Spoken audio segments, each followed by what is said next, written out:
Hello guys and welcome to the Deep Waters channel. My name is David and today we'll bring you a tutorial on how to start on the map Islands with the powerful Tato. Here we go guys. So the first thing we're going to do is create villages. We have 200 food so we can create 4 and at the same time we will build 2 houses. We will send the villagers to harvest the goat underneath the town centre for maximum efficiency. Next we must find our sheep or goats in this map.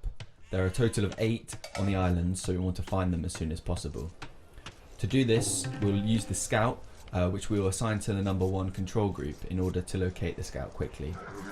To assign the control group, we select the scout and press and hold the control key and press number 1. Once we have done this, we can access the scout quickly by pressing the key number 1 twice. We continue exploring in search of sheep. And once the last 2 sheep have been found, we can put the scout on auto scout mode by selecting it and then pressing the letter P or by selecting the icon of the cardinal points. This way he can find the rest of the resources by himself.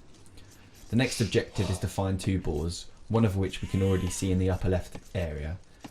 And now our aim is to maintain the production of villagers. Each villager costs 50 food, so initially we want to prioritise collecting food in order to maintain production. 6 villagers is the magic number for this. Once we have the first 6 villagers on food, we'll start collecting wood. It is very important that the lumber camp touches the maximum number of trees possible. The next 4 villagers will go collect wood, and we can see the scout is auto scouting the map, so we can focus 100% on the economy.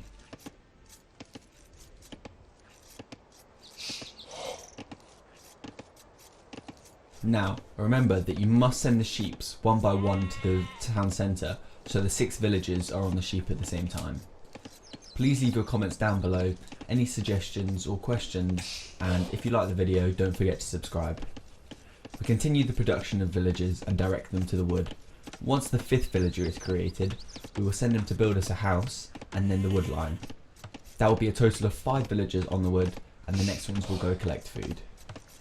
This next villager, the number 12, will be sent out to lure the first boar. Once we send the villager to hunt, we will study loom, as it will give us more protection against the boar. Without loom, this is very possible that we will lose this villager. We shoot the boar once and then run to the opposite side of the town centre, so if it's coming from the left side, we send it to the right side. By doing this, the boar will pass right under the town centre, and the idea is that we will gather the food from the boar underneath the town centre for maximum efficiency again. Once the boar is in position, we have to save the luring villager by pressing the Alt key and right clicking on the town centre to garrison the villager. Next up, we're going to build a dock and place it next to some shorefish so that the villager can start fishing once the dock is built. Now it's time to build another house. It's very important to pay attention to our population and ensure we don't get housed now that we'll be producing villagers and fishing ships.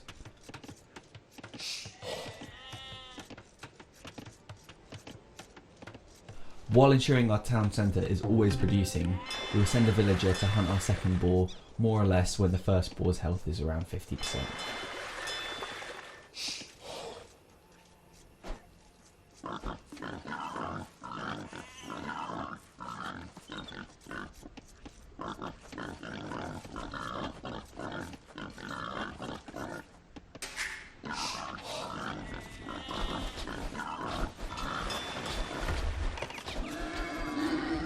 Now that we have the first fishing ship, let's send it to the deep water fish, as fishing in deep waters is faster than using shorefish.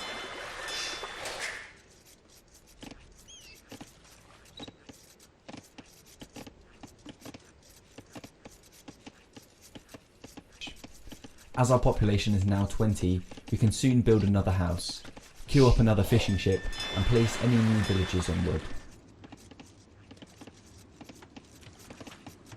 We're very close enough to having enough food to go to the feudal age, so it's important for us to make sure our economy is balanced.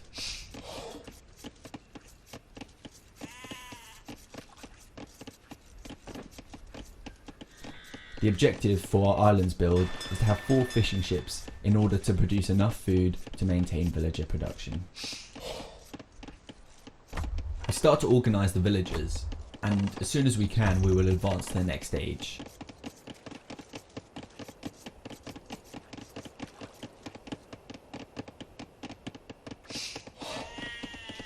We click feudal age and we're going up.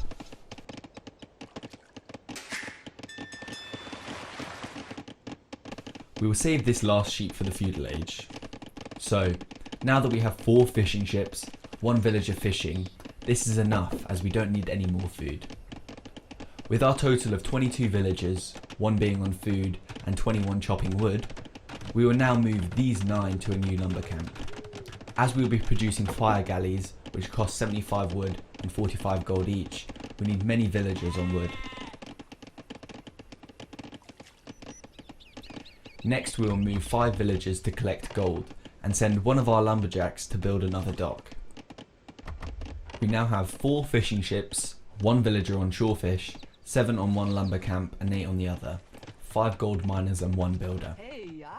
We build the second dock far from the first one in order to have access to more fish, and once it is complete we'll build another house. As you can see, we already have a lot of food gathered just from the fish. The food is not a priority however, because in the feudal age we only need it to create more villagers, and with this 4 fishing ships it will be plenty. Once we go up to feudal, we will research double bit axe from the lumber camp, and we will start the production of fire galleys in both docks, whilst also maintaining the production of villagers from the town centre. Our builder will now build a third dock too.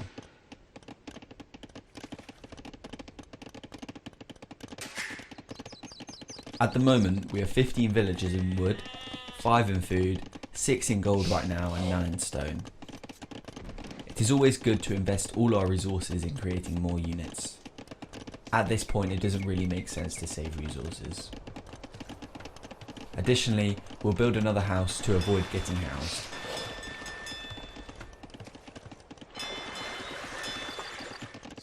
Once the third dock is completed, we'll build another house. It's very important for us to build the house along the shoreline, as doing so will provide us with vision to spot any enemy units that might be moving forward for a landing on our island. As you can see on the minimap, we can see our entire island thanks to the auto scouting done earlier.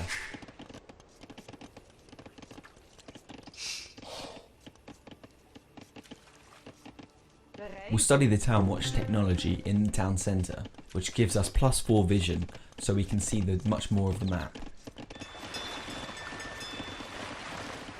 As soon as we run out of sheep, we build a mill on the berries. And in case we need more gold, we can always move a couple of villagers from wood to gold in order to continue the production of fire galleys. From here, we continue to build houses and collect food in order to move to the castle age.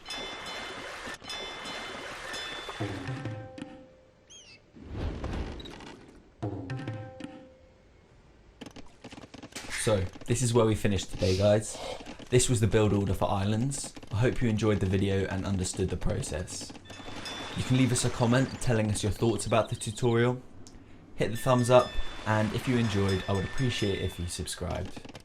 Also, you can visit our website for the latest news about Age of Empires. Thanks a lot guys, and I'll see you in the next one.